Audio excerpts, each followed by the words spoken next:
everyone gathers. As I say, I will just put everyone on mute. So please do feel free to unmute yourselves if you need.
Good morning, everyone. We're just waiting for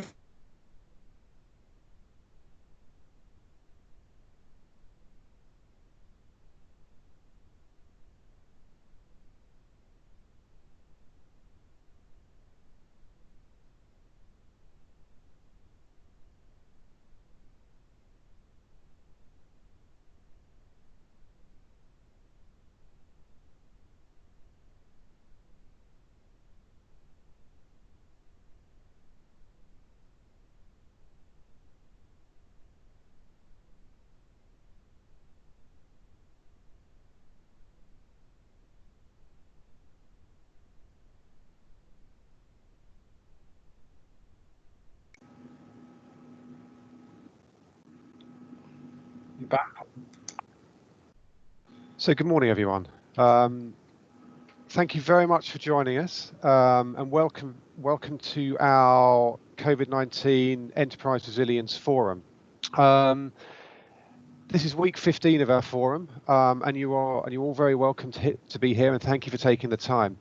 My name is Paul Middleton. I'm a managing director in Protiviti here in the UK, and I'm joined by my colleagues from Protiviti as well as by my colleagues from Roberts Half, our sister company. As many of you now know, this is our collaboration forum, a forum for us all to collaborate and learn from each other. We started this around 15 weeks ago by collaborating around the disruption caused by COVID and looking at how we remain resilient. But over the last few weeks, our focus has shifted and we begin to talk a lot more about how we approach the future, and in particular, discussing how we might reimagine our businesses before we take a leap back into business as normal, whatever that may be. And it's that future focus that you have told us is most useful to you, and therefore the focus that we'll have for today and hopefully continue to have going forward. Our aim remains consistent, though. We hope that by you hearing from the forum's insights, innovations, and perspectives, you'll begin to join the dots to your own challenges and that will help with your own decision making and give you greater confidence to make the right decisions and make them quicker. Last week, it was fantastic to see how the perspectives shared by our panelists really resonated with so many of you and stirred up some debate. We heard from the ex-CEO of Siemens, Jürgen Meyer, on the green agenda, as well as the Northern Powerhouse, as well as from economist John Ashcroft, again, around his latest thoughts on the shape of the pandemic and the likely impact to the economy. This week, I'm delighted to say we have three panelists speaking to you on topics that you have asked us to cover in this forum and which are of real relevance today and to the outlook of UK PLC. So we have Alan Dingwall, who's CFO of UK and Europe at Serco, who have provided over 10,000 people to the UK's Test and Trace programme. We have Bod Buckby, who is Head of Primary Markets in the North for the London Stock Exchange. And we have Fiona Laffan, who is Managing Director at Prosec Partners, specialising in reputation management, and who will be adding her perspective around how we should be managing our post-COVID brands. As normal, we're also joined by Layla Tyndall, who's a Managing Director from Robert Half Executive Search. And Layla will be providing insight into our global recruitment trends, as well as this week by Protiviti's UK business leader, Peter Richardson, who will be adding perspectives around reimagining our future. For those of you who are free and wish to stay on at the end, we'll keep the conference bridge open after 9 o'clock so we can all continue a more informal discussion and you can meet other attendees as you wish. So, Protiviti is a change management consultancy. We focus on technology, risk, internal audit, and all of the risks that really affect all of the businesses we see here today. And we help you face the future with confidence. And in collaboration with our sister company, Robert Half, we have a wide audience here today on the forum, including clients, friends, and partners from a wide range of industries: financial services, charity, manufacturing, food, public sector, technology, hospitality, media, and many more. And it's great to see you all here. Before we kick off, just a brief mention again on forum logistics. For those of you who are new to the forum, please share your perspectives.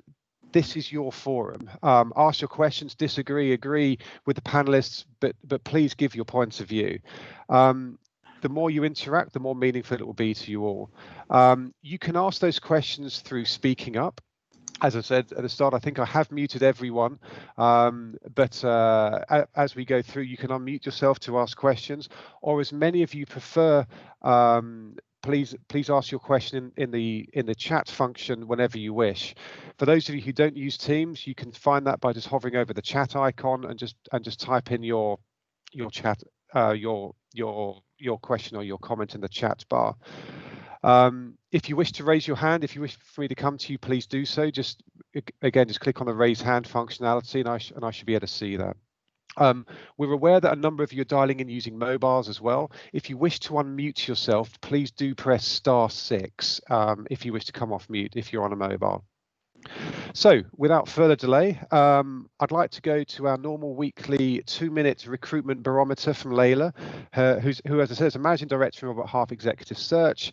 And the reason we do this is because we feel that through understanding recruitment trends, it's a great barometer for understanding which industries and which geographies are recovering and what we can expect in the weeks to come. So, Layla, over to you.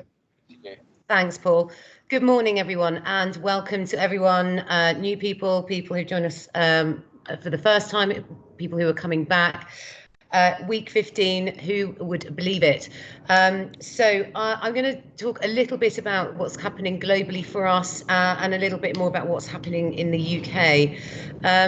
So I think globally what we're seeing at Robert Half in the international staffing operations is that there is a period of stability. Numbers are fine, they're fairly steady, they're holding. We're seeing increases and spikes in demand for temporary staff, particularly in sectors that are in demand, such as retail coming back now, so warehousing, some financial services, facilities management, and very specific parts of manufacturing, as you would expect, so predominantly food and other household goods. So I think focusing on the UK for a minute, I think with the easing of lockdown, the announcement on Tuesday allowing pubs and restaurants and museums to open from the 4th of July, there is a sense of returning to normality.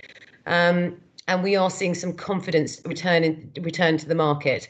The REC, that's the Recruitment Confederation, released some data on Tuesday, which showed that confidence levels were at their highest in larger firms. So they class larger firms as companies with 250 employees or more.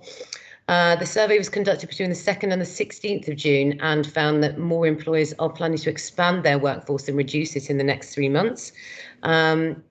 And employees' intentions to hire permanent staff in the short term improved from May over June. So there's a clear confidence there. We will see with the change of the furlough scheme. I think it's going to be still very mixed within industries. And what we're sensing and we're going to see is a redeployment from staff and people moving from one sector to another. So as some sectors continue to be in demand and others contract, there'll be a redeployment of people and a movement of people between sectors. So that's what we're seeing this week. Back to you, Paul. Layla, thank you so much for that. So now I'd like to introduce our 3 panelists. Firstly, I'm delighted to welcome Alan Dingwall. Since 2017, Alan has been the Chief Financial Officer for the UK and Europe financial and commercial functions at Serco. Serco, as many of you know, is a provider of public services, predominantly in the UK, but also with operations in Europe, Middle East, and Asia Pacific. In the UK, Serco work with public service sectors, including justice, immigration, transport, and healthcare. And it's in healthcare they've been working with the government to support the Test and Trace programme. Alan's been with Serco since 2011, where he's performed a number of finance director roles, as well as working in M&A. Prior to Serco, Alan worked in finance roles with facilities management and telecoms organisations. So we're delighted to welcome Alan here to our forum today. Next, I'd like to introduce Bod Buckley. Bod is head of UK primary markets in the North for the London Stock Exchange, where he's been since 2018. In this role, Bod works with companies across a range of industries to make equity capital markets as accessible as possible. Before joining the London Stock Exchange, Bod spent 18 years at Rothschilds in their investment banking and equity capital markets business, and we're delighted again that Bod can join us today. Next, I'd like to introduce Fiona Laffan. Fiona is a senior corporate affairs leader and a managing director at Prosec Partners in London. Prosec provides public relations services to financial services, professional services, insurance, business to business, and technology industries. Prosec provides a range of services, including corporate communications, media relations, investor relations, crisis communications, digital strategy, and social media management. And before joining Prosec Partners, Fiona was the group corporate communications partner at Lloyds Banking Group. And prior to that, she ran corporate communications for Goldman Sachs in Europe, the Middle East and Africa, and served as a partner at Brunswick Group. So again, delighted that Fiona can join our forum today. And I'm delighted to also say that Peter Richardson can join us this morning. Peter is head of Protiviti in the UK and has been leading our Protiviti business through the COVID disruption, as well as leading the challenge within Protiviti for us all to take this opportunity to reimagine our future and not sleepwalk back into the traditional ways of running our business. So Peter will be commenting on, and I'm sure challenging some of the thoughts we hear from our panelists and attendees today. So welcome to you all. So Alan, if I may turn to you first. Serco has been supporting the government through deploying a large number of contact tracers as part of the Test and Trace programme. Can you give us some insight into the support model you've created, as well as the challenges you've had to overcome in order to mobilise this so quickly and successfully? Yes, thank you, Paul. Good morning to everyone. I think the first thing to say is we've been supporting the government through a number of channels, particularly in contact. So the ramp up to tracing was gradual rather than sudden. So we started off with Public Health England way back in January. We were doing the health line, and we often do that for surge capacity. We then moved on to the 111 lines. Then was a spike in universal credits and shielding. So gradually we have been doing more and more with the government to support them through this crisis. In terms of the specific challenges for tracing, clearly getting 10,000 people is, we don't have them, is the first thing to say. So being able to find the supply side of the equation is probably the greatest challenge, and that's both technology, but not whiz-bang technology, just getting laptops actually. And also the people is probably the greatest challenge.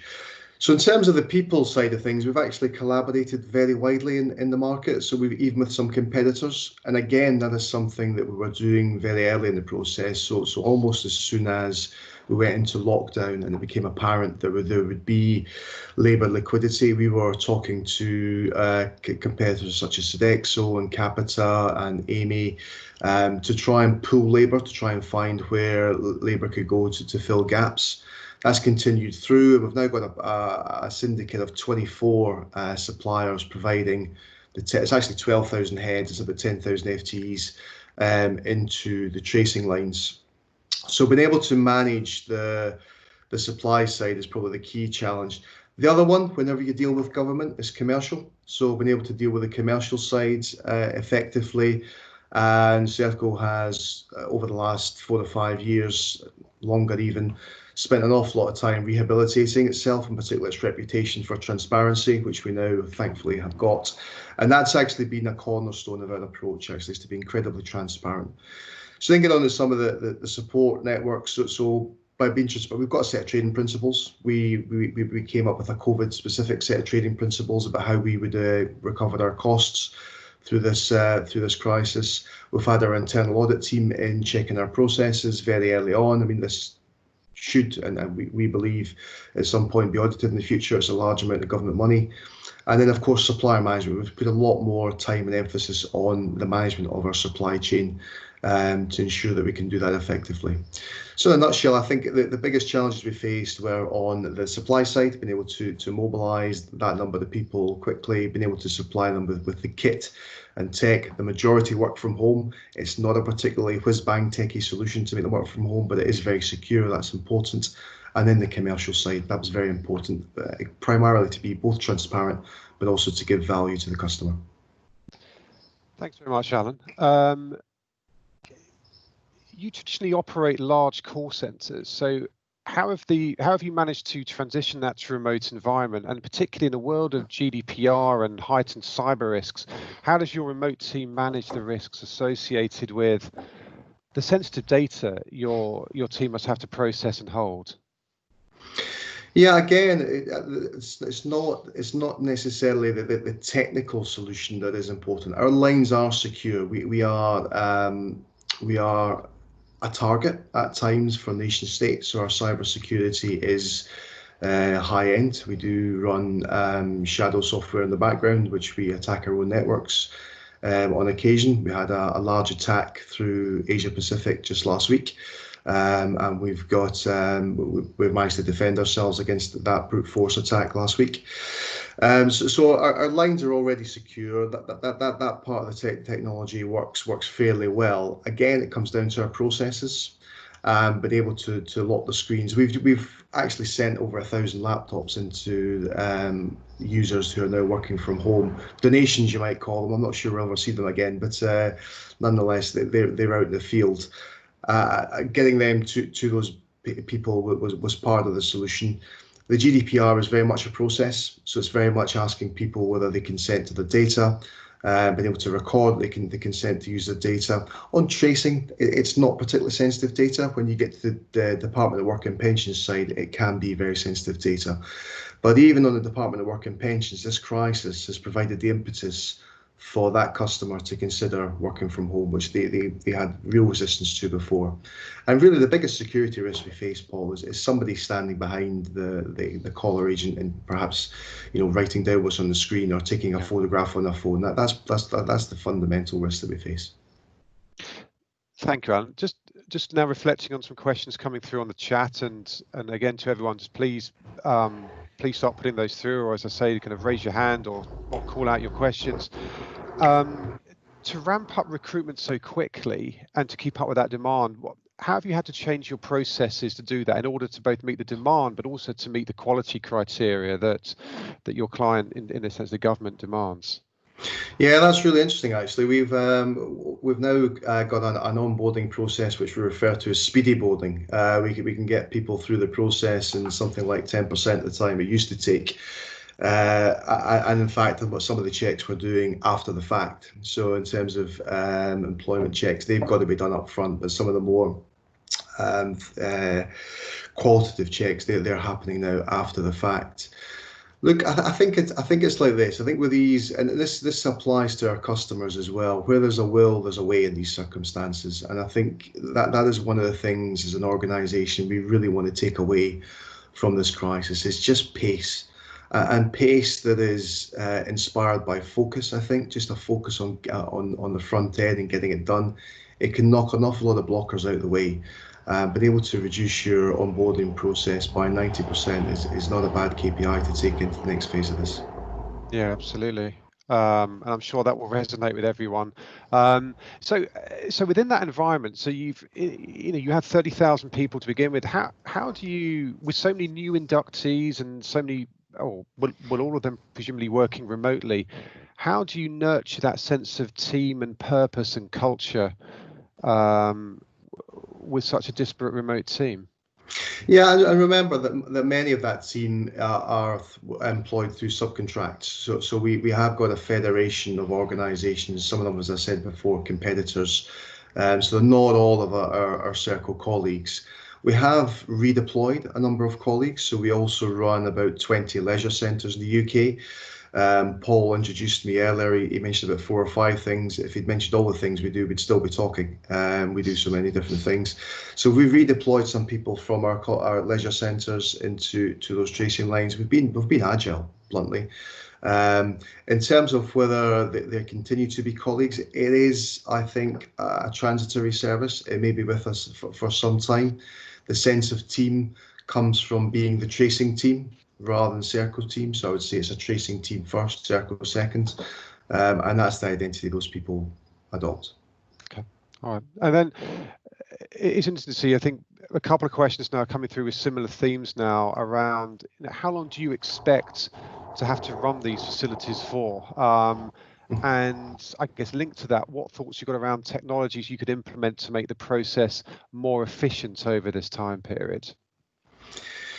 So that feels like a trap question. How long will we be operating tracing? I'm not sure I'm best qualified to answer that. We're contracted to the end of September. Let's say that. So we're contracted to the end of September. I think we expect it to go on slightly longer. Whether it'll go on in the volumes that we currently have, I think it's hard to say. You know, clearly there's a lot of news reports. You can see a lot of tracers are contacting news agencies to say they're not doing anything. The government's very, very happy to have the capacity. It's a bit like the field hospitals, isn't it? You never know quite when you'll need it, but the capacity is there for when it's needed. The second part of your question, Paul, just remind me. Yeah, it was around as you're working through that, are you applying technologies to make the process more efficient over this period? Have you got new innovative ways of working that you're finding, just increase efficiency of the way your virtual team works? Yeah, look, I mean, I think we are in the tracing side of the house, but not necessarily through the phone line. So we are working with a supplier of a technology who has the ability to track where you are through a wearable device, and we are looking at that as a potential solution. The actual tracing process is, I mean, it's about the information you receive from the individuals. So there will be a learning. We are very operationally excellence focused. So we have got yellow belts and green belts all over an organisation. It's the way we do business. We will take the information we get. We'll take the processes we get. The volumes are very low at the moment, and we'll seek to refine them. But bluntly, Paul, we're too early in the process yet to be changing very much. Okay. So you've traditionally, and again, just looking at some of the questions coming through, you're traditionally known for running large call centers. Let's say let's say in Q4 of this year, do you expect, as your business as normal, to be going back to using large call centers, or do you think the virtual working from home environment is something that Serco will look to utilize more broadly across how you operate? Yeah, I definitely do, and I think I definitely do think remote contact centres will be far more prevalent in the market. They won't suit every environment. I mean, we don't do sales, for example, but I can imagine sales environments are much more effective when you have a buzz and people are all driven from the same way. But we can manage productivity. We can understand when people are logging on, logging off. We can understand the call handling time just the same as if they're standing in the office. Again, I go back to some of the things we spoke about with our customers. The commerciality of that might need to change, and we're not quite sure whether we should be paying slightly more because people are at their home using their own Wi-Fi technology potentially, or slightly less because they don't have the commute. So we'll need to work out how the commerciality translates to the customer proposition. But what I can say is this crisis has provided an impetus for customers to consider things they previously did not consider. And I think that's something we'll all need to take away, is how we continue to add value to our customers in a new environment. Okay. Maybe the last question I'll take, just before opening it to the floor for questions and comments more broadly, I guess there's 2 questions around this. Firstly, how you mentioned about agile working, just a little bit of insight into how your staff have reacted to moving to these different roles, working in this agile manner, and also around productivity increases, decreases, working from home. Have you seen people working longer hours, being more productive? What kind of challenges do you see coming through that you as a leadership team have to look at and address? Yeah, I think we've seen all the flavors, all the colors of the rainbow, frankly, and some people have really, really struggled to work from home. Nobody's got a symmetric situation here. Some people with young families, both parents working, or even families with teenage children, you have 4 or 5 people trying to suck the Wi-Fi can be quite inhibiting to the way you work. So I think we've got all kinds of situations out there. As a finance group, we've actually worked really, really well. And remember the circle, the vast majority of our colleagues are not working from home. The vast majority of our colleagues are at the front line. In fact, many of our colleagues, almost 50%, are key workers working in hospitals, prisons and the like. So it is a very different environment. But our finance team, we are all working from home. We are finding that the insertion of things like coffee mornings and whatnot really does help to break up the day. It's just a chance to catch up. I personally find this interface, this screen, really intense. So I find it very draining to be on calls all the time. That gives me good days and bad days. Bad days are when I'm looking for distractions and can't quite concentrate. And I do get a couple of those every week. So I think just I have to say, Paul, one of the real benefits to come out of this is I think we're all a bit more human. Mm-hmm. Whether it's hearing a dog bark in the background or seeing a child run into the screen, everybody's just a little bit more prepared to be a bit more open about themselves. I think that really helps the day going. Fantastic. Alan, thank you very much for that. I'm just going to open the floor to questions. I know there's a lot come through on the chat. Anyone wish to put a question to Alan, or comment on what he said? Bod, I think you're on mute actually. Yeah. Bod, hi. Good morning. Yeah, I can hear you. Mute? Yeah. Good morning, Alan. Hi. Thanks for that. I'm really interested in hearing about the fact that you, as an organisation, thought about your COVID trading principles and how you were going to operate through the crisis. And I think that something that we've seen is that companies that are actively thinking about their principles and their values as an organisation and how they embed that in how they not only behave but trade and look to the future through this crisis, so being the really successful ones. So it'd be interested to understand how you went about that process as an organisation. Thanks, Paul. I mean, look, we swarmed that actually. We did that really quickly, but it was the extension of our current trading principles. I suppose in a business like ours, like many of your businesses, of the people on this call, our costs come in many different forms. So we've got a high percentage of shared services. How do we recover those kind of costs? We've got reasonably high overheads, I think. How do we recover those costs? So it was very much on how do we recover our costs? How do we make this transparent? How do we ensure that we never ever get double recovery? And we've got processes in place to check that. So an example might be where we're getting a contribution from a customer to support a contract that may have no revenue. We've got transport contracts, we've got leisure contracts. We can't then re-recover that employee's costs on COVID line costs. We've got to make sure we've got processes in place. So we came up with both the principles to be transparent, and then secondary, we had our internal audit team work with us to understand the processes that need to underpin those principles in terms of making sure we're checking invoices. We've now got 24 suppliers to supply 12,000 people. What's the checks and balances with them? How do we know not just what they tell us is actually happening with people who are logging on and logging off, and just taking it. In fact, the phrase I used, I'll use it here, is when I'm sitting in front of the Parliamentary Accounts Committee, I want to have a nice dossier sitting next to me that says we provided value for money to the government. Alan, last question, if I may. When you look forward a year, look into that crystal ball, what are the long-lasting changes you think that this period will make to Serco in terms of how you operate, what your business model looks like, your principles, your values, your culture? What are you as a management team kind of planning and anticipating that future looks like? I think we're very comfortable with our values. I think they've served us well and continue to serve us well as an organisation. I think trust, innovation, care and pride our values, and particularly in this time, trust. I think we can see the government's trust, the customers' trust in us as an organisation stood as well. I think what I want to take really, and what I want to take away is like most organisations, we can be a bit internally focused at times, and I think the power of the functions, and I sit on one of those functions in finance, obviously, needs to invert to support the business. I think too often we can be a little bit obsessive about making finance perfect, and actually through this process, pace has been important.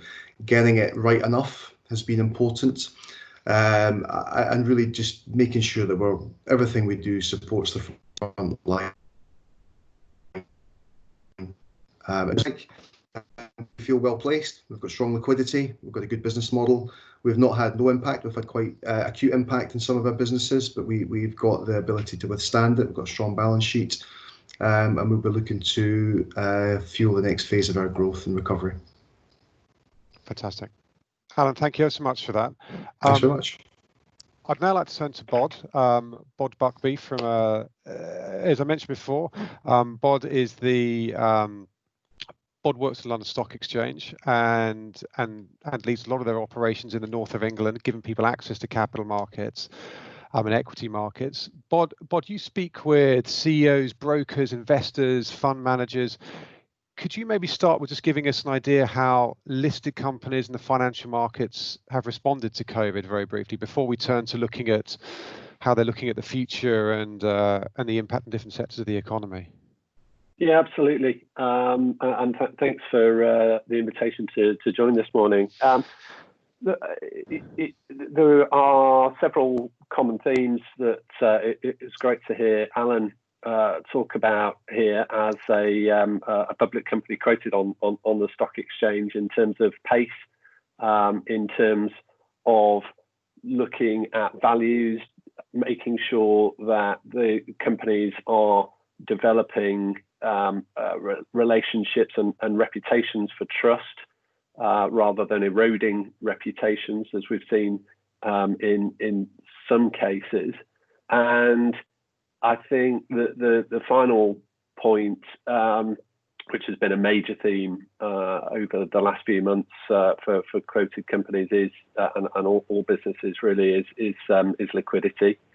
I think when the restrictions were first started to be brought in late March, there was a huge amount of uncertainty clearly over how long those restrictions would be in place, and they were having an almost overnight effect in terms of, in some sectors, bringing revenues down to zero or near zero. So this was really unlike anything that had been seen before. It was actually Alan's colleague, his CEO, that I thought put it quite nicely, who said that all crises are different, and this one is no different. So this is a completely new type of downturn that we haven't seen before, and that created a lot of uncertainty. How would the markets respond to that? Well, very quickly, the first companies came out and said, we're going to need additional headroom, additional cash to see us through this period. Companies like SSP, the food service operator, and Hotel Chocolat were a couple of the first ones to come out. And this was in a period when markets were in flux, that prices had reduced significantly. Would investors step in to help these very challenged sectors? And they did, quickly, definitively, and at pace. And they then set the tone really for what's happened over the last 3 months, which is now there's over 80 companies on the London Stock Exchange that have gone to shareholders, approached them, said we need more capital, and investors have been very willing to provide that, and have provided over £14 billion worth of additional headroom for their listed companies. And to put that into some sort of context, you'd expect that to be less than half of those values. So I think it was about 6.5 or 7 billion pounds equivalent last year. So there's a lot of liquidity going in, but there's also, as important for us as an exchange, there's trust being built, and companies are seeing the benefits of that, and fortunately, investors are also seeing the benefit as companies' share prices now recover. That's a very powerful message, I think. Particularly, we see the volatility in the markets. We see the markets being led by sentiment each day. With a bit of bad news coming out, it moves in one way. But I think to hear around that liquidity in the markets is good to hear. Peter, I know. I think you wanted to ask. I think particularly around the LSE's working model. Yeah, thanks for that, Paul. Hi, Bod. Good morning, everyone. I'm just intrigued. What I'm seeing increasingly now, as Paul said this morning, we're entering week 15 from our point of view of this forum, and I'm seeing an ever increasing push for a need for what I'd call social interaction. More face-to-face contact, and Alan referred to it in the context of sales environments in particular, and you've touched upon it in terms of the relationships and relationship for trust in your business. I wonder what you see in terms of the operating model, the working model going forward as far as the London Stock Exchange is concerned, and what you imagine might happen therefore in terms of remote working versus a more face-to-face, person-based contact basis for the business. Yeah. Okay. So if I take the first part of the question first about the sort of the role of stock exchanges going forward, that's something that we've been thinking about and accelerating our thoughts on as a result of this crisis. And I guess when the world around you changes, you need to be ready to change your behaviors and your ways of operating fast. And in some ways, it's almost been helpful that the rest of the world has all had to get used to video conferencing at the same time. It's been almost enforced, and that's helped accelerate the change, I think. But amongst all this change, what do you fall back on? And I think it's the principles as we've talked about, and also some fundamental thinking about, well, what's your purpose as an organisation? So don't just think about what you do. What are you actually there for? What needs are you trying to solve? And at risk of Paul holding his head in his hands because he asked me to focus on the future here, if I dip back into the late 1700s, Paul, for a second, I hope you'll forgive me, which is where the London Stock Exchange originated, was when England was exploring the world, putting together expeditions. These were expensive organizations and projects to finance, and they were risky. So you could put together your ship and put all of the stock into it to allow people to travel around the world, put some goods in to go and trade with your new trading partners in the Far East. And your ship could hit a storm, or it could encounter pirates, or there could be a fraud, and your ship may run off with the capital. So there was risk. And given that Protiviti is all about helping clients manage that risk, I hope you'll allow me this diversion. So the stock exchange was a way of combining, pooling, and therefore mitigating risk, helping individual investors to spread their risk across several ships and only buy a share in a particular ship. And that's where stock and the stock exchange originated from. It was to help fund the stock that you put in your ship to sail off to the South China Seas. So why do I go back into the annals of time? Well, all of those principles, I think, about sharing risk and being a safer place for people to invest and take capital from in a storm, have all been tested quite severely over the last few weeks, and therefore it was an important time for us to pass that test and to see that shareholders could trade in and out of stocks throughout that time, and the market wasn't having to close, and also that companies could access the capital that they needed quickly in order to preserve their businesses. No, Bod, I love the trip back into the 1700s. That really resonates, and I think you're absolutely right. It's I think, as you started saying, it's all crises are different, and this is no different as well. So, and then there's the second part of the question there from Peter about sort of remote working. Yeah. And in a sense, this is very new for us as an organisation, but it's also quite familiar. Certainly for me, I'm one of only 2 stock exchange employees who isn't based in London. So I'm based in the north and work with companies across the north of England, Scotland, and Northern Ireland to help them understand the equity markets and understand whether it's right for them.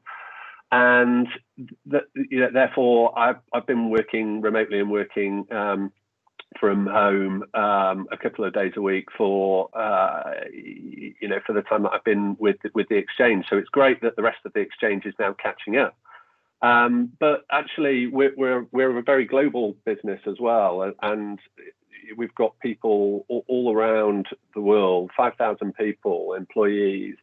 And therefore, there's always been an element of our business that we'd see as being remote, and therefore, I think it's about extending that. We've found that the technology generally works, certainly from a sort of functional perspective, albeit I think we're all looking forward to a bit more proper FaceTime when we're able. Yeah. So, a couple of quick questions then, Bod. Firstly, just a question coming on the chat. Did the LSE consider closing the markets, particularly in late March, with the volatility we saw there? But also, then I'd like to just turn to the future and just ask you about what public companies are expecting the recovery to look like, and what you were working with your clients and the messages you're getting there, and what you expect to see over the next 12 months. If you could just take those for me, that'd be great. Yeah, look, did we consider closing the markets? It was a question that was sort of being posed by market commentators, etc. We looked at it closely and thought actually it's really important that we don't, and that there's continuity here, and that shareholders have the ability to either sell holdings if they need to from a liquidity perspective, because otherwise all you're doing is moving a liquidity problem to your fund managers, and decided that this is something that we felt really was important to that trust in the markets to continue trading, and actually the markets, albeit they declined significantly, they did it in an orderly way and in a way that worked for investors. Then what's the second part? The second one's just looking, and just very briefly, Bob, just looking, what are your clients, when you speak to companies, what are they expecting the recovery to look like? Are you seeing different trends in terms of the impact to economies, and what will that recovery look like? So, look, we have no particular crystal ball here, and there is still quite a lot of uncertainty, even what the recovery from the pandemic looks like, and we've seen that over the last 24 hours with some more volatility in terms of trading and share prices. So I think the first thing is that it's going to be uncertain, and that we should expect there to be sort of further bumps in the road, not just a neat V or tick or U or some very, very clearly defined shape that people sometimes talk about. And I think the other thing is that it's likely to be very asymmetrical across sectors, and we've seen that because the COVID-related restrictions impact different sectors in completely different ways. They have done from the outset and continue to do, as we've seen with the relaxations that have taken place this week. And therefore, investors are, trying to be quite agile in looking out for sectors like healthcare, like technology, like business services, where there's likely to be less direct impact on those businesses. Bod, thank you so much for that. I'm very keen to bring Fiona in now, if I may. Fiona and her team at ProSec work with some of the world's largest companies. And so Fiona, just reflecting on some of what you've heard from Alan and from Bod today, and also just from speaking to your clients, how have you seen corporate communications evolve during COVID, and what do you think those lasting trends will be in terms of how we communicate with our stakeholders, whoever they are, going forward?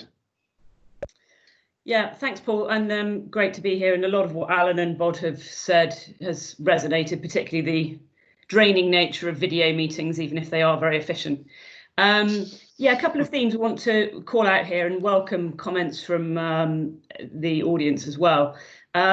We've seen, obviously, there was an initial pivot to productivity, if you like, with people embracing remote working, the use of virtual collaboration tools, video tools. That all seemed to happen very quickly, I think, across sectors, but particularly in the financial services sector, where most of our clients are. We've seen a real increase of frequency in terms of internal communications. So I think we talked about the need for trust, transparency. Obviously, it was an incredibly fast-moving situation. And so the need for companies to communicate with their employees and provide information and have that feel of transparency has definitely been something we've seen a lot. Whether that will continue at that pace, I suspect not. I suspect there'll be a reduction in the frequency, but the principle behind that of trying to bring people together more, have more transparency to build trust, I think will definitely continue. Another thing we've seen is a real shift to digital in terms of communications. Obviously, we've all been working from home, using our digital tools much more than we ever have done. And with that has come a real appetite for content. And that's not just Netflix, that's also business content. So we've seen, a pull there in terms of people wanting real high quality business content that they can consume on the channels they choose to engage with. We've seen a reduction in paid advertising spend, which has been interesting, both obviously across traditional media. It's seen that in the press, newspapers really suffering with reduction in advertising, but also on digital channels, with people just being very concerned about how appropriate is my message. Should I be pushing this product right now? And I think an abundance of caution, which is probably right. And some of that obviously will, as this situation eases, people will be able to return to spending more on advertising, but obviously still with an eye to costs, given the pressures on business. We've seen the rise of the use of video and audio in terms of communicating. Bod's been talking about institutional investors and stock market investors. Many of our clients are on the private side, working, alternative managers, working with big pension funds and local authorities who need to invest money. Getting to them through using pre-produced video and audio content through podcasts has been incredibly successful, and we've seen a big rise in that amongst private equity firms particularly, and we think a lot of that will continue as the need for travelling to meet people face to face. Perhaps that will become a trend which there obviously will return to it, but maybe we won't do as much of it looking forward. And I think those are the main trends really that we see across our client base. Okay, that's it's interesting. I've just seen a question come in around whether communications become more human as well. Peter, I don't know if you want to reflect on that and some of what you've been driving within productivity and a shift in tone. And I think you're on mute, Peter. Yeah, sorry, I was going somewhere else. I like the whether communication has become more human. Maybe Fiona would think about that first. But I was also thinking about, I mean, we all keep talking about the various phases that we're going through, and where we're actually now at, and thinking about the future. And some people refer to it as re-entry. I prefer to refer to it as reimagining, where we're headed next. And I wondered whether you thought, therefore, that there's going to be a need for a shift in tone and a shift in emphasis and topics, if you like, as we move towards that future set of phases. Yeah, I mean, I think you're right. There's definitely a desire for people to understand what this new world is going to look like, what it's going to be like to work in this type of environment. What good things can we take from the experiences we've all had? But obviously moving on from this very artificial, I mean, the question of whether comms has become more human, I think ironically it's become, as somebody said earlier, it's become more human in the sense that you can see someone's home behind them and maybe their dog's barking or their child's coming into shot. But equally, it's being done on a screen, which, as Alan rightly said earlier, is incredibly draining and is not real. It's very artificial. And so it's taking the best of the experiences we've had and maybe enabling people to work remotely more because the technology has been proven to work and the productivity is there, but then returning to the aspects that we as human beings all crave and enjoy, which is the social interaction and the being around other people, and that kind of the fun in the work environment as well. So I think it's a mixture of both, taking the best bits and trying to move away from the tougher bits. Fair, thank you for that. Again, just reflecting on some of the questions coming through here.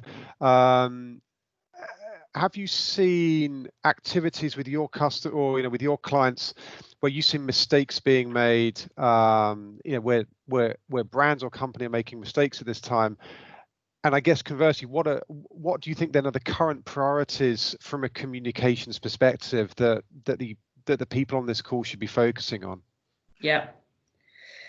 Yeah, so mistakes being made, hopefully not by our clients. But yeah, I think what I'd like to do there is to just refer to, which I think we haven't talked about yet, the whole race and equality agenda, which has become, the biggest topic really in the US, particularly where we're headquartered, and obviously around the world as well. And I think that's been a particularly interesting.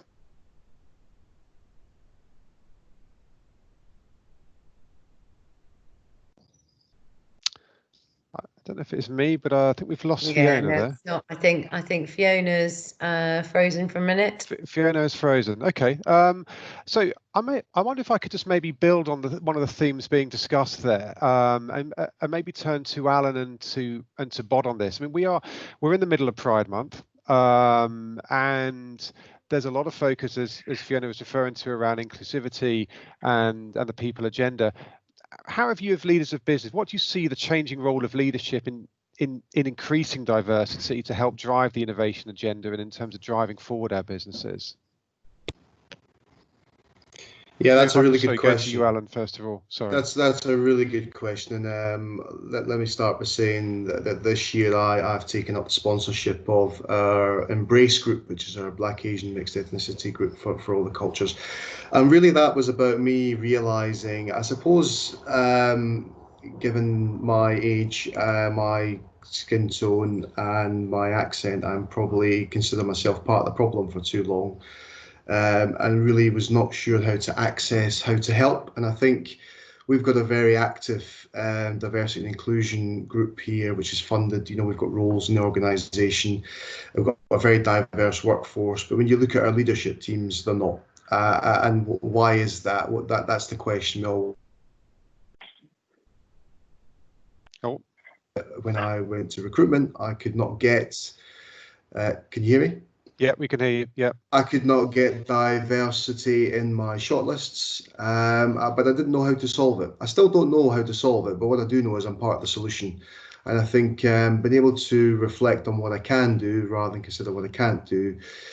And we did that through, we've got a privilege questionnaire, which, allows you to understand, how privileged you are and how you use that power. And we've got a really, really passionate and excellent lead for diversity and inclusion. It is a massive question that we all need to answer. Alan, thank you for that. Fiona, I think we have you back on. I think as all of our kids are logging on to Netflix or maybe school lessons, we begin to see some bandwidth issues. But sorry, you were just mentioning around the importance of race and equality. Yeah. Before we lost you. Yeah. So really, what we've seen there, and many clients asking for advice on what they should or could be doing on that front in terms of their communications. There's obviously been a massive desire from our clients to engage with the topic and show that they're sympathetic and show that they care. And I think what our advice has been, and we've seen, I mean, you came back to the question was about mistakes. Where we've seen mistakes, I think it's been companies that have been too quick, or brands too quick to come out and voice their alignment with that agenda. But actually, when you scratch below the surface, there's nothing there in terms of substance. So being loud and being out there and voicing your support is not enough. You have to, behind that, there has to be substance in terms of what are you actually doing? And obviously, for most companies, they're on a journey, they're not where they want to be, but talking about the initiatives that you have and how you want to get to the place you'd like to be. So I think our advice has been, don't go out there too quickly and too prominently unless you really have substance behind that, because rightly, the movement will call out those organisations that are just doing it for the PR value and actually don't have anything behind it. In terms of the current priorities, was the second part of the question, and again, apologies for dropping. I think that it's a lot of the themes which we've talked about already, which should be around transparency, authenticity, and building trust with your stakeholders. That's not obviously applies to the employee audiences particularly. We've talked a lot about that today, but also external stakeholders, whether it be investors, suppliers, customers, etc. I think those were the kinds of themes that we're seeing across all the work we're doing with clients. Wonderful. Fiona, thank you for that. Just an interesting perspective coming through on the chat around digital communications working well for long-term staff who bring that deep understanding of a firm's culture and the way messages might be put across.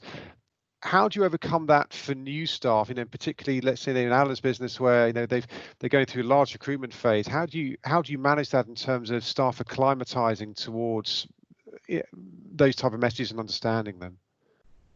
Yeah, I mean, it's very challenging. I think we've had one new employee that we hired just at the outset of the crisis in our own office in London. So she had a completely virtual onboarding. Similarly, I've seen that with some clients who've done that in their new roles. And I think people have said it's worked pretty well, but it's not the same. In building those human bonds is very difficult via these virtual platforms. And so I think it will be probably for those employees who are going to, I know a lot of Alan's staff, he said, may not be permanent because of the nature of some of the contracts, but for those who will be, I think there'll be a real need for employers and managers to think about what kind of catch-up programs we need to do with those people once we are back in the office to really help them, not forgetting that they're fairly new and they've kind of missed out on that human-to-human bonding and interaction and understanding the organisation at the beginning of their careers. Fiona, thank you ever so much for that. I think we could go on in a number of different directions. I think the privilege questionnaire idea that you've mentioned, Alan, I think resonates, and people will like to know a lot more about that. But we are out of time. For those of you who can stay, very happy to continue the discussion for the next 30 minutes after this call on a more informal basis. What I would like to say is next Thursday, 2nd of July, we're very excited to be turning to the world of sports. We have some sports stars, some leaders in the world of sports sharing their thoughts around how sports are re-establishing itself, the challenges that lay ahead, and also what we can learn from a sporting mentality. So look out for that invite. Building on a theme we're discussing here, in 2 weeks' time, we'll be turning to a diversity and inclusion agenda and speaking and have more panelists around that and really looking to understand how leaders unlock the value of their people and embrace the D&I imperative. But really, it's left for me to thank very much to our panelists today. Very, very grateful for your time. To thank our attendees. I know we're juggling school runs and things like that, so thank you ever so much for joining us. Thank you for your questions. I don't know if I got to all of them, but hopefully I did, and apologies if I didn't answer them. Again, sincerely hope this forum has been useful to you all, and you can apply some thoughts to your business. So on behalf of Protiviti and my Robert Half team, I'd like to extend our best wishes to you all. Stay safe, be kind to each other, And for those of you who can't stay on, we look forward to seeing you all again soon. Thank you very much. Thank you. Thank you. Thank you. Yeah, thanks to our speakers this morning. Thanks, Paul. Great anchor job again. Does anyone want to kick off with questions for those who are staying on for our panel? I don't know how long you have, but Alan, the Oh, has Alan had to? Oh, was Alan gone? I think so. Bod and Fiona, have you got a few minutes just to stay on for fielding questions? We've had a few people. We have a few people drop off at 9, but we have a few people who will stay on for questions sometimes and discussion. Fiona, I thought, and Bod, I thought the themes of authenticity and trust are coming out, are still coming out strong. I think that's been one of the common threads throughout this pandemic. Authenticity and trust, and businesses conducting themselves with authenticity and trust. So whether it was paying suppliers earlier on in the pandemic through to now, and the messaging results that we're seeing, Bod, for for the announcements for London Stock Exchange, the response from investors as well and shareholders to businesses to support them with empathy. It's been a very common thread. Whilst it's the situation has changed, I think it's been very common. We still need to keep that at the forefront of our minds when we're operating in business. Definitely. Yep. Great. I'm still in by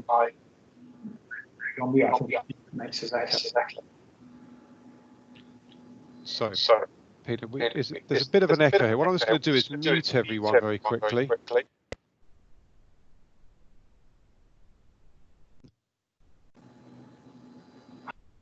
And then, sorry, I've just muted everyone. So Peter, do you want to just unmute yourself, and hopefully we can do it without the echo this time?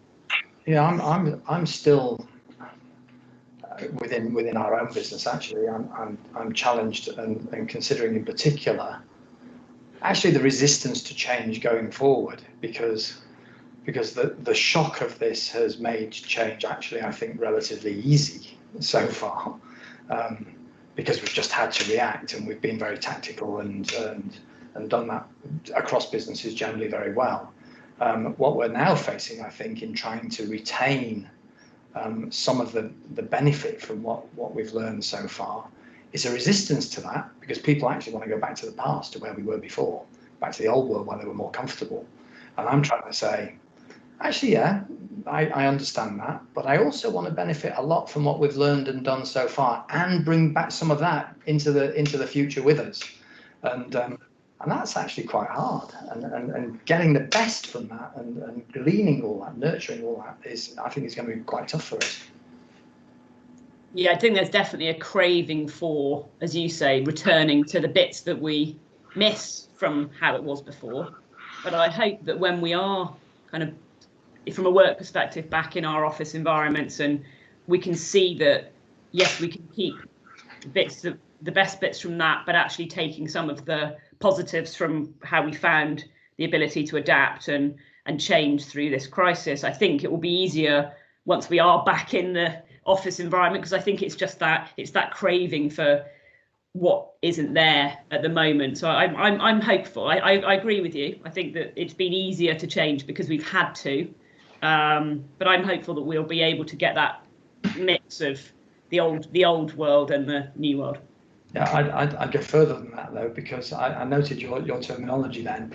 It was, once we are back in the old environment, then we can look forward. Yeah. I think that's a really dangerous step to take. Actually, dangerous. Makes it more difficult.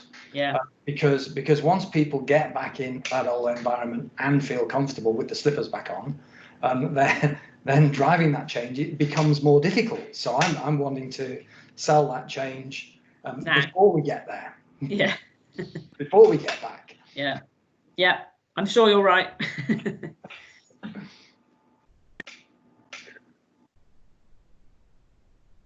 What aspects, Peter, of the sort of new ways of working have you found most useful in your business? I mean, for us, I mean, much of what everyone's talked about, you know, the idea that actually we talk more, we see, whether face to face or not, we see each other more, we engage more.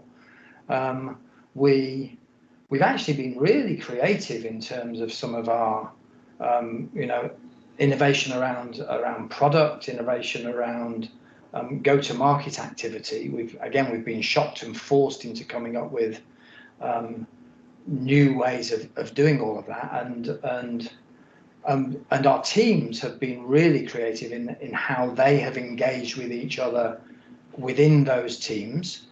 And you know, there's a whole series of both, you know, structured, formal business type meetings and social interactions between those teams. It's been more difficult to get interaction across those teams, across silos, if you like, but it's actually better than it was before. The most difficult thing, I think, and I'm struggling with a way to encourage and find, is creating an environment where you also get what I call that serendipity moment, that opportunity for something just to come up out of the blue because you happen to be talking about something random, as you would do by the coffee machine or the water cooler. Yeah. We've even introduced water cooler chats. So where we pre-arrange a chat with some people you don't know and don't typically engage with. So we can just talk stuff and see what comes out of it. But we've not managed to work out a way yet of doing that for 250 people at once in a way that still creates a sense of sharing. Yeah. We've got a great number of people still on. We've got about 20-30 people still on. I just wondered if anyone has any further questions for Bod or Fiona. I know a number of people are on mute, but does anyone have any comments or questions they wish to ask?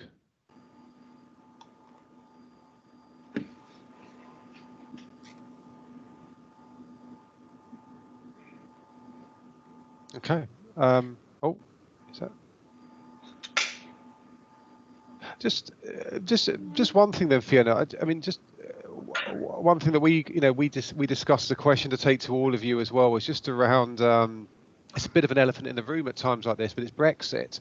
So I'm sure this time last year you and your team were spending a lot of time with your clients around how you look at Brexit and how what the messaging is to get out around that. Where does that sit in the agenda these days? I mean, I think it's wrongly has slipped right off the agenda for us and most of our clients, because it's had to take a back seat to the more pressing priorities that this crisis has forced on us. I think it's coming back into view a bit now as this crisis begins to ease. But I think, I mean, a lot of our clients are in, and a lot of our organisation is in the US, and I think they have always, on Brexit, looked at the whole situation with a lot of bemusement and kind of, I think being in the middle of it here, we sort of got more used to it and got used to the fact that it's just something that's unresolved and is weighing on us. But I think we forget that for people around the world, it's something which is very hard for them to understand and quite alien to them. So it's obviously going to come back up the political agenda. Where we get to by the end of this year, who knows? But I think at least through this crisis, we've seen the ability of companies to adapt. We talked a lot about pace and agility, and I think hopefully those things will stand businesses in good stead as we have to react to whatever the outcome is on Brexit this year. So I guess I'm on the optimistic side, but who knows? I might have to challenge that, Fiona. So and Bod might be with me here. You might see it. We might be a bit more on the front line with a quite diverse sector of industry. So particularly in manufacturing, it's very firmly on the table and in discussion at the moment. So I think now some of the boards that I'm talking to are very much starting to look at their Brexit plan for next year, and it's almost for some businesses that particularly have operations in Europe or sourcing or supply or buying large majority of their raw materials are really quite concerned that they're going to come out of one crisis and almost go into something else that's really been put off, that will have quite an impact on not their ability to operate, but to procure, and therefore profit again, in terms of how the cost of their supply chain, and ultimately their products. I don't know if you're having similar conversations or seeing things, Bod, as well, in some of the businesses.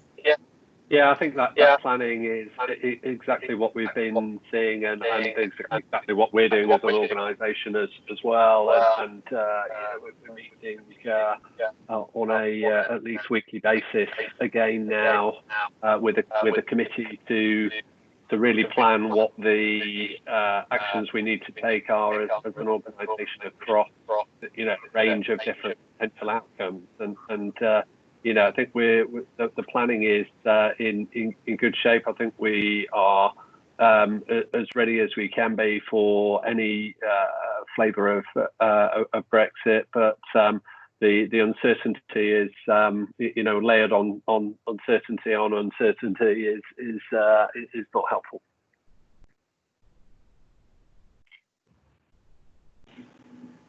I mean, I think we're still living in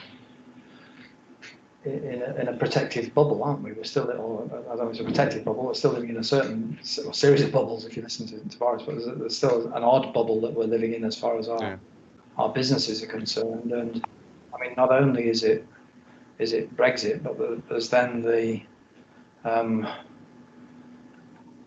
visual impact and the physical impact that we're going to start experiencing more directly out of this bubble of the end of furlough and some of the economic impact and recessionary impact that we're going to feel, and the confluence of all of that is coming at one point in time, pretty much, is a perfect storm, isn't it? Scott, I can see you have your hand up. Good to meet you. Hi. Good morning, everyone. Thanks very much for putting the webinars together. I found it very useful. I attended last week and this week.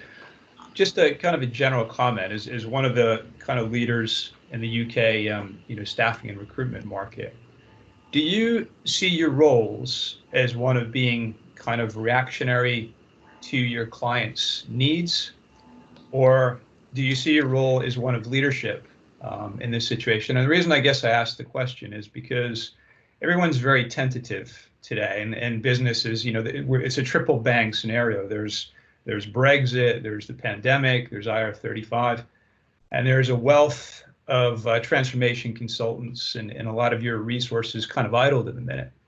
But yet the clients have a tremendous need on two dimensions to revise not only their ways of working, but also their business model in general. So it's kind of two planes that they're needing significant help on. But they're worried about how to pay their workforce. They're worried about their client base. They're worried about the revenue streams. And to me, they're not going to come to a decision on their own. It's almost like you have to drag them kicking and screaming and convince them that they're in trouble. And oh, by the way, here's how to be helped. So, and I've been in many conversations with, recruiters and so forth, and they're all in the same situation. They don't know what to do. The clients are confused. But I think there's an opportunity to show some leadership and tell them what they need, rather than them trying to emerge with the wrong answer in the wrong time frame. Sorry, I've rambled on a bit, but very long, probably open-ended question. Might be one in there somewhere if anyone wants to dive on it. Should I have a bash? I think it's good you're on, Peter. That's definitely one for you to start with.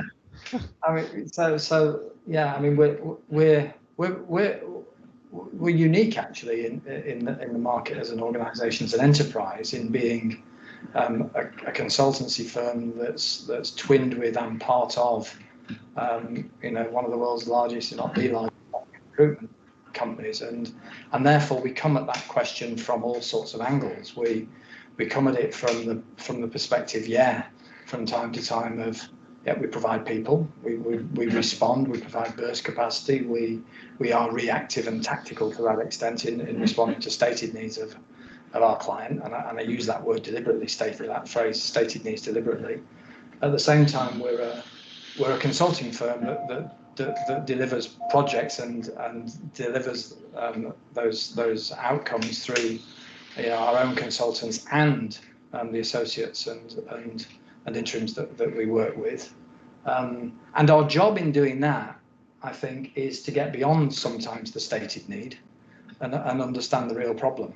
And without telling our clients they're wrong and dragging them kicking and screaming too much, but certainly exploring what the underlying issues are, and coming up with a proposition that makes sense in terms of those underlying issues. So, if a client's throwing loads of bodies at fixing an accounts payable process and they're just buying more and more people from us, they're into the dozens of people, it probably doesn't make sense. There's probably an underlying issue there that it makes more sense to try and fix in the long term, rather short term for the long term, but rather than just providing more and more people. And therefore, the other thing we also do is to provide what we call a managed solution, effectively, and that's not the same as the sort of managed services world that you saw in the IT sector. It's a different proposition, and it's basically saying, in the short term, let's take that problem off your hands. Let's help you fix it. Let's fix it and then give it back so that it's fit for purpose for the future.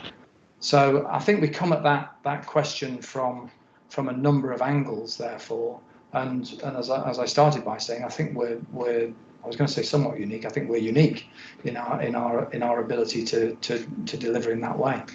I don't know whether that answers your question at all, but those are the thoughts that came to my head. No, I know it does, and I appreciate that you can't force your clients to do things they don't want or aren't comfortable with. So it's really raising it more as it's just a general opportunity. I mean, there's a lot of good people that would be willing to engage, and I don't think it's an accounts payable thing that far down the food chain. Oh. I think it's more at the senior operational level, conversation. Say, hey, what is the operating model of your business, and how are your people working? I'll do a bit of self-promotion. I've kind of I'll paste it into the link here. I've put together a bit of a proposition around Lean Sigma, which I've worked with a company called PySims, and they're using a gaming simulation to do Lean Sigma training. And what it is you could have 20 people dialed in virtually, and they will all team up against each other as part of a game that teaches kind of the lean skills. And they've done this as kind of a virus-free approach to training. But what I've put on top of that is a wrapper of doing virtual coaching. So you work with an organization, identify 15 candidates for this wave of training. They'll receive all this virtually, and you do through a 100-day proposition. You'll coach them through the full DMAIC life cycle end to end for certification. And you can kind of tackle a wave of issues at any organization. So I've kind of sent it out on the link. Apologies for the self-promotion, but there's just got to be things more we can do to help companies in this environment. And I don't know what the answer is, but I appreciate your point of view on the whole thing. So thanks for that.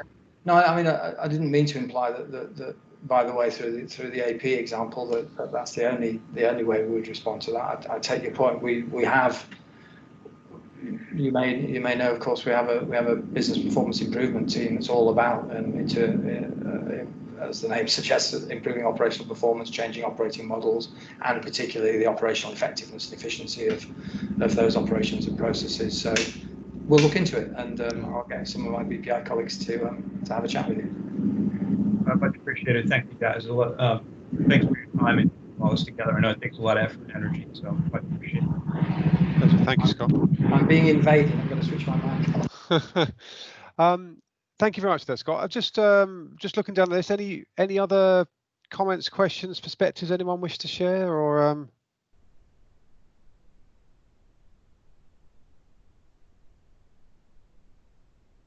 okay. I'd just like to say another thanks to Bod and Fiona. These things are always hard to get together and get the right contributions from people, and I thought you've done a superb job this morning. I really thank you for that, because we've pulled in some favours and drawn upon our relationships with you, and really appreciate it, and thank you for it. No, pleasure. Really enjoyed it. Excellent.